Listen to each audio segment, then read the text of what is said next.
Oh man, that's beautiful. Now I got butter running down my arm, and that's always a good thing. This one is delicious. So Tim, we're all going to be spending a lot more time at home, it's fair to say, over the coming weeks and months. It's now the time to get back to proper home cooking. It's important to have a few basic things that might be useful. I thought today we'd start off by doing a really simple loaf of bread. Have you got your gear? I've got a mixing bowl, yeast. Real yeast, right? Proper yeast? This is fresh yeast. All I've got is dried yeast, but they're roughly the same thing. So put your bowl on your scale. Yep. And then just weigh into that 500 grams of flour. I've often heard people say baking is a science. You have to really be precise. Yeah, oh yes, absolutely. It's all that stovetop nonsense with flame and fire, that's easy. This stuff is serious science. I'm using strong bread flour. I had to hunt high and low for this strong bread flour. It's not everywhere at the moment. People have emptied the shelves in a lot of places. If I had another type of flour, could I do something similar, or does it have to be the bread You can stuff? do this with general purpose regular flour, not self-raising but regular flour. You can do it. You probably won't get as nice a crust or as nice a crumb, but you'll be able to get a perfectly working serviceable loaf. I want to measure 7 grams of the yeast, in my case 15 grams in your case. 15 because I'm using the fresh yeast. Onto one side of the flour. Now where I'm pouring mine, you crumble yours. Onto the other side, pour in 10 grams of salt and weigh 350 grams of tepid water right into the middle of that flour. Now you are going to get really floury and messy. You're going to use your fingers. Okay. Mix it and blend it. This is where it gets therapeutic now. This is still feeling quite wet in my fingers. That's right. Okay, this does stay wet. Don't worry about that. Now here's a really weird question. Do you travel much with work? Well, not at the moment. In the past I used to, yes. Are you one of those people that nicks the shower caps? I don't think I've ever done that. See, I'm the only bald man in the world who nicks the shower caps, but the shower caps in hotels are really, really good for covering dough. But then you can see inside how the dough's rising. But listen, don't worry about that. I've just admitted that. At least my stockpiles are something relatively benign. Cover it up with a piece of down cloth.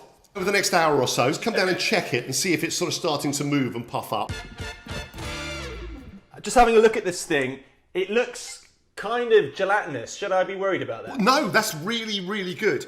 You know, when people think about bread, usually they think about kneading it a lot. This gelatinous quality means that the gluten's breaking down without having to be beaten up. What you need to do now is get your hands wet, turn it and kind of fold it on itself a few times, stretching the dough and lifting it into the middle and making a little tight ball.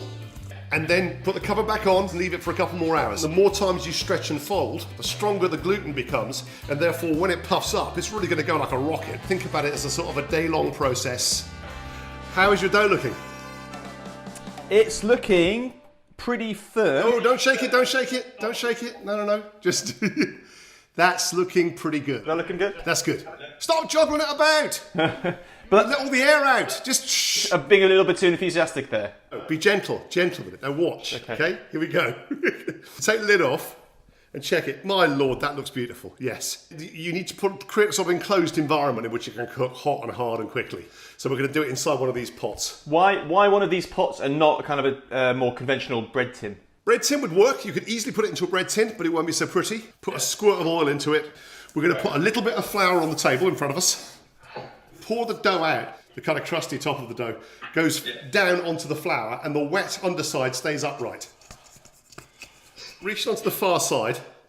You put your fingers underneath the dough, kind of lift it and fold in like little rabbit ears. Then you turn it round and pull in rabbit ears on the other two corners. Okay. So you're pulling these things into the centre. And if it sticks a bit, put a bit more flour down. Do you see how it's sort of tightening up into a ball? Once you've got it reasonably tight and it's kind of holding together, chuck a bit of flour on it, flip it over so the neat side is upwards. Watch this movement.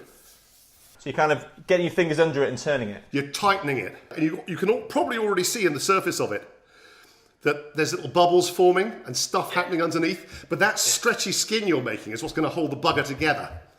Finally, put your hands right underneath it, pick it up like that, move it over the top of your Le Creuset and gently drop it inside, just like putting a baby in the bath. And then just all push it out a little bit so it fits. No, don't you dare! No, quite the opposite. No, let it do that by itself. Let it expand against the outside. Do you see what I mean?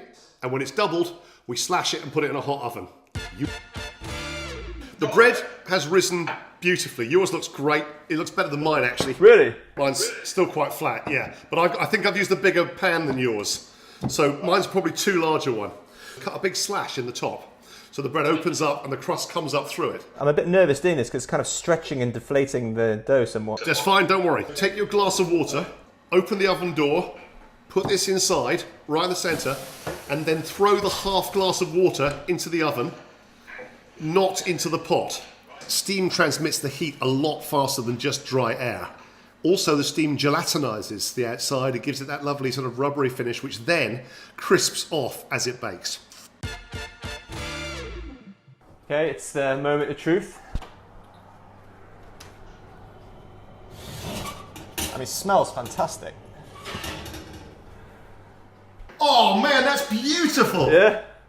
How's that look? That is staggeringly good. Okay, so shake it a bit. Is it loose in the pot? Yeah. Just basically turn your loaf out onto it. There goes mine.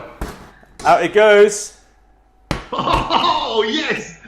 Oh mate, that is just superb. That's making a satisfying noise. Now mine's actually come out with a more sort of focaccia-like crumb. Mine would have been good in a smaller tin, so it would have raised higher. That's not bad. There's a good distribution in that, so all the little air bubbles have gone through it. What do you reckon? Pretty good.